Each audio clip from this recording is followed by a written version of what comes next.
Now question number 30 देखिए, the volume of A spherical balloon being inflated changes at a constant rate. मतलब क्या है कि एक स्फेरिकल बलून है आपका, जब आप उसमें हवा भरते हैं तो जो उसकी आप ये बोलें कि जो वॉल्यूम है वो एक कांस्टेंट रेट पर बढ़ती है, मतलब उसका रेट ऑफ चेंज जो है वो कांस्टेंट है।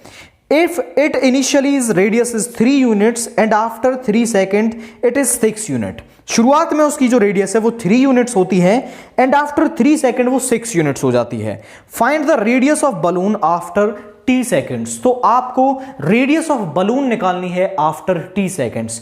तो ध्यान से समझे, इस क्वेश्चन में पहले आपको एक डिफरेंशियल इक्वेशन बनानी होगी वॉल्यूम और आपका रेडियस और टाइम के बीच में। देन उसके बाद जो कंडीशंस उसने दे रखी है उसको इम्प्लांट करेंगे, हम उसमें लगाएंगे, इंप्लाई करेंगे एंड देन उसके बाद हम आपकी जो रेडियस है वो t सेकेंड्स के टाइम पर निकाल पाएंगे। तो जरा देखिए, लेट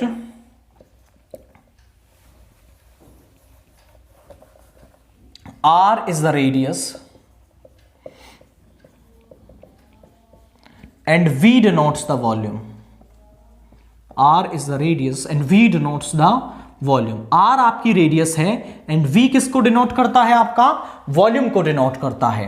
अब वो आपसे कह रहा है कि जो rate of change of volume है मींस dv ओवर dt, ये इसको हम बोलते हैं rate of change of volume, वो क्या दे रखा है? आपको कांस्टेंट दे रखा है। के को हमने बोला है कांस्टेंट, आपका के हमने सब मान लिया नंबर, कांस्टेंट है आपका।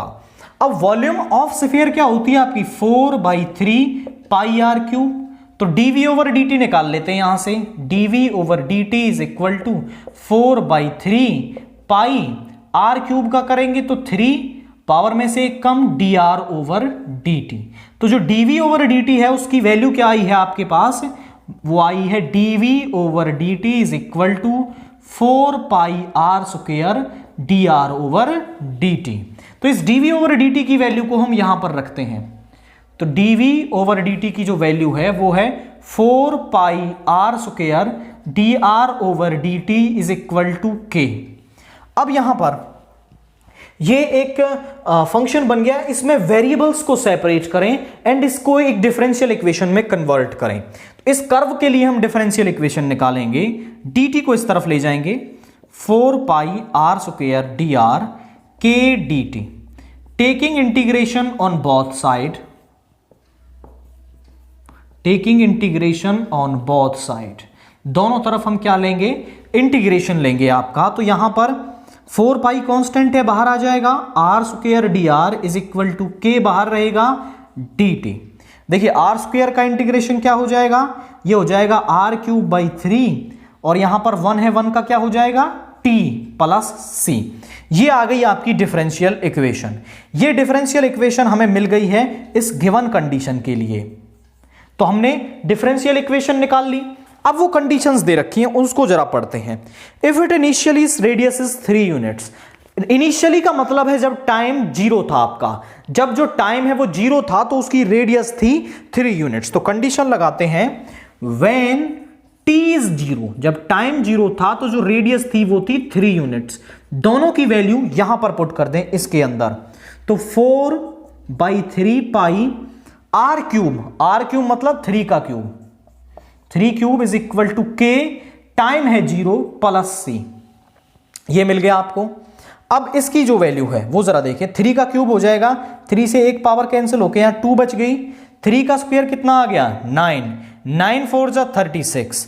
तो c की वैल्यू क्या आ रही है आपके पास? 36 पाई आ रही है, क्योंकि ये तो 0 हो जाएगा आपका। अब इस c की वैल्यू को आप यहां पर रख दें, putting c is equal to 36 pi, c is equal to 36 pi in equation second. Equation second में हम इसको पुट करेंगे तो यहां पर क्या बन जाएगा? 4/3 pi are cube is equal to, यहां पर है आपका kt plus 36 pi, kt plus 36 pi. अब ये इक्वेशन बन गई। अभी इसमें हमें k की वैल्यू और निकालनी है। यदि हम k की वैल्यू और निकाल देते हैं तो फिर हमारा काम हो जाएगा। एक कंडीशन और दे रखी है उसने, आफ्टर 3 सेकेंड्स, मतलब when the time is 3 seconds, time is 3 sec, the radius is 6 unit, r is 6। तो इस वैल्यू को हम यहां पर रखेंगे। जरा देखिए 4/3 पाई आर का क्यूब मतलब 6 का क्यूब इज इक्वल टू के इंटू टी मतलब 3 प्लस 36 पाई। जरा देखिए इसको जरा हम ओपन कर लेते हैं तो हमें क्या मिलेगा 4/3 पाई इंटू 6 का स्क्वायर हो गया 36 और एक 6 लिख लेते हैं 3k प्लस 36 पाई 3 से 2 टाइम्स तो ये हो गया आपका यहां पर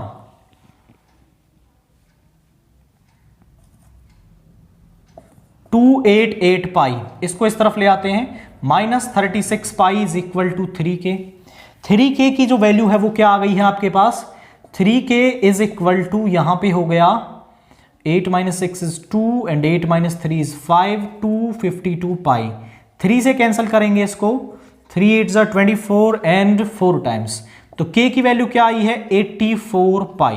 अब k की वैल्यू भी हमें मिल गई k मिल गया हमें और c मिल गया यहां पर तो c और k की वैल्यू को हम यहां पर पुट कर देंगे आपका या फिर k की वैल्यू को आप यहां पर पुट कर दीजिए तो ये आ जाएगा आपका 4/3 pi are cube is equal to 84 pi T plus 36